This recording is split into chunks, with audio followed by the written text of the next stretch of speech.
Hey, welcome to Tabletop Skirmish Games. I'm Lee, and in this video I'll be taking you through the air and artillery support rules for Rogue Warriors that you can find in the new Tour of Duty expansion. You can use these new rules in any game of Rogue Warriors, but we've themed it for the Vietnam era in Tour of Duty, and I've set up a 3x3 foot battlefield here. We're going to divide that into a grid system. So it's going to be made up of 9 grids altogether, Alpha 1 through to Charlie 3. For this video, I'll just divide the battlefield up with some dice so we can clearly see the sections. But when you're playing your games, just have the chart handy and just have a rough idea of where the grids are going to be placed amongst the terrain. We're going to label them 1 to 3 and then A, B and C, and that's all we need to do to set the grid system up. And then here are some examples, there's 6 altogether, of the different grids that you can select when using air and artillery. I'm going to go through each type of air and artillery. Some are going to require you to choose just one of the grids, and some are going to ask you to choose 2 of the grids. Anytime you select 2 of the grids, they must be next to each other. So that doesn't include diagonally, they've got to be adjacent either horizontally or vertically. As a last resort, you've also got Broken Arrow, which we're going to cover in a moment, and that asks you to select 3 grids. We've introduced a new action package 6, and this is called Aerial Bombardment. And when you choose that action package, you can choose to have helicopter strafing, an artillery strike, airstrike, or what we call Broken Arrow. Any warrior or forward observer specialist can call for an aerial bombardment. But there are some ground rules. They must not be in base contact with an enemy, and the team can only call for 1 aerial bombardment per round. If the air or artillery strike misses, you're going to move the grid reference to the next letter. So for example, A1 to B1, B2 to C2, and C3 will go to A3.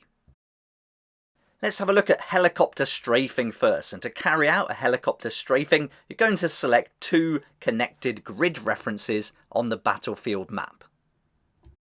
Next, you'll roll 2d6 and add the total together. On a total of 3 or less, the strike will miss, but on a total of 4 plus, the strike will hit its target.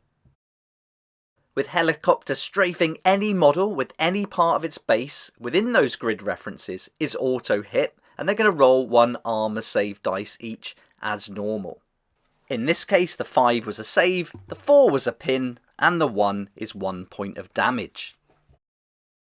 Now let's look at the artillery strike. And to carry out an artillery strike, we're going to choose high explosives, illumination, or white phosphorus. With artillery, we select only 1 grid reference, and then we roll 1d6. On a 1, the strike misses, but on a 2 plus, the strike hits its target. If we chose high explosive, any model with any part of its base in the grid is auto-pinned. If we chose illumination, that grid is no longer dark for the round it's used in, plus 1 subsequent round. And if we chose white phosphorus, the smoke blocks line of sight in and out of the grid for the round it's used, plus 1 subsequent round. Our third option is an airstrike, and now we're going to designate 2 connected grid references on the battlefield map, and again we can't choose diagonally. This time we're going to roll 2d6 and add the total together. On a total of 4 or less, the strike misses, but on a total of 5 plus, the strike hits its target. Any model with any part of its base within those grid references takes 1 auto damage. And note that no armor saves are made. The idea here is the airstrike is much more powerful, so when it deploys all the ordnance, it's going to cause a lot more damage to the enemy. Okay, we've got one more option to look at, that is Broken Arrow, and this is the last resort when a position is about to be overrun by the enemy. Now to carry out Broken Arrow, we're going to designate 3 connected grid references on the battlefield map. Again, they can't be diagonal. This time we roll 3d6 and add the total together. On a total of 5 or less, the strike misses. But on a total of 6 or more, the strike hits its target. and just like the airstrike, this is going to do some serious damage. So any model with any part of its base within those grid references takes 1 auto damage and no armor saves are made. I first heard about this broken arrow on Once We Were Soldiers, and I thought it would be a good addition to this campaign game.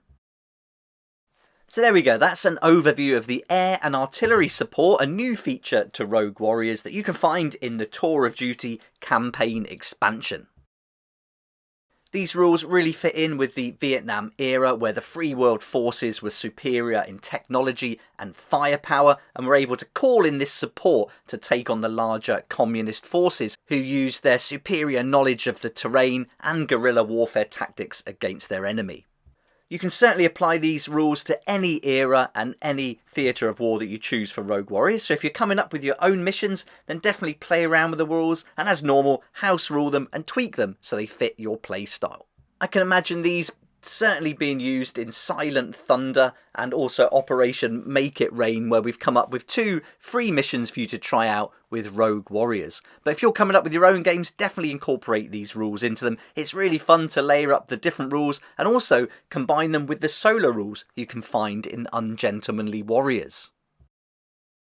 If jungle warfare is your thing though, check out this video I made yesterday going through all the different terrain that you could use to set up for Rogue Warriors, and I showed you how you can take the tokens in the book that you print off, cut them out and use some cool little sticky acrylic token toppers to make them into tokens for the table.